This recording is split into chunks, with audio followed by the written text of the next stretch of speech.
Application at the University of Klagenfurt.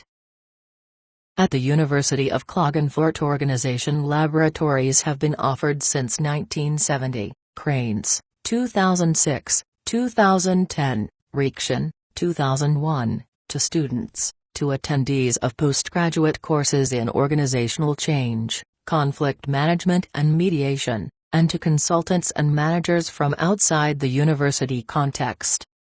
The number of participants usually lies between 40 and 100. There are normally between 3 and 8 staff members.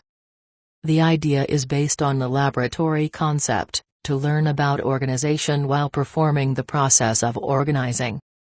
With an organization created in the laboratory, it is possible to experience, observe, shape and reflect upon the most important phenomena of the complex social system which organizations are.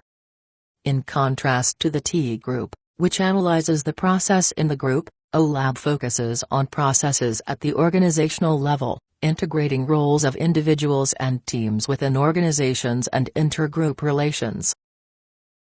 The didactic application of this learning setting is as follows. The OLab starts with some required minimal presettings of structures and procedures, basically the starting time as well as the end time, the plenary as structure at the beginning, the staff members and their roles, and the aim of the OLab as a setting for learning about organization through organizing in the here and now are predefined.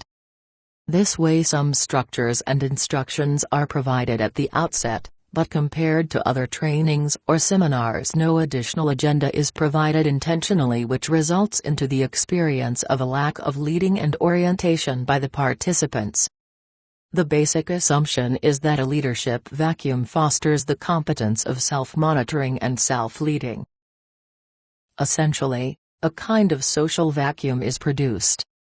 Leadership, agenda, procedures, expectations, usually pre-established by some authority, are blurred or missing.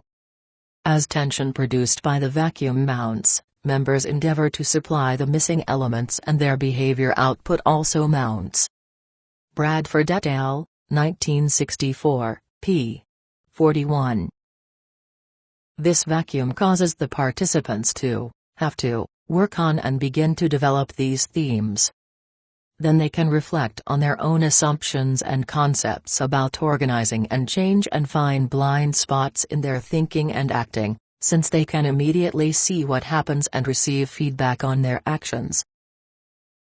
Having received only a very few defined prescriptions, the participants start the process of organizing primarily based on their own assumptions and ways of doing things rather than on tasks or working structures defined by the staff. As a result of the leadership vacuum and clear guidance the audience is confronted with at the beginning, first patterns of organizing begin to emerge, usually either around some kind of decision-making procedure or the leadership dimension. First insights arise, suggesting that the plenary could be subdivided into smaller groups, but how and who should coordinate the whole? This is how the learning process starts.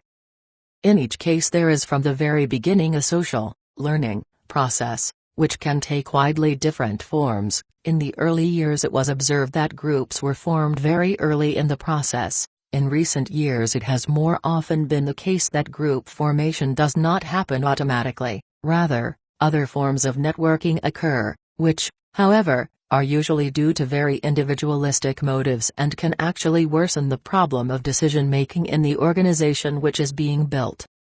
In whatever ways social reality is formed and social structures are built here, the goal is to explore these while creating them. The staff interventions provide ideas about organizations and the principles of organizing according to the issues which emerge. Organizations need to observe themselves, to develop decision-making structures and to create roles for management and experts. Through OLab they are transformed into specific interventions for developing the skills of organizing and decision-making. Throughout the entire process, see Figure 4.1. The staff has the function of supporting this self-exploration and advancing it with appropriate instruments. Depending on the phase of the process and the occasion, different interventions will be made.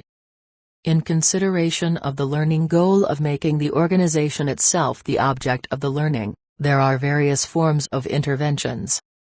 One such form is the group organization sociogram, GOES, Arnold, 2004. This method is based both theoretically and technically on the concepts of Moreno, 1954, but has been further developed at the University of Klagenfurt for use with large populations.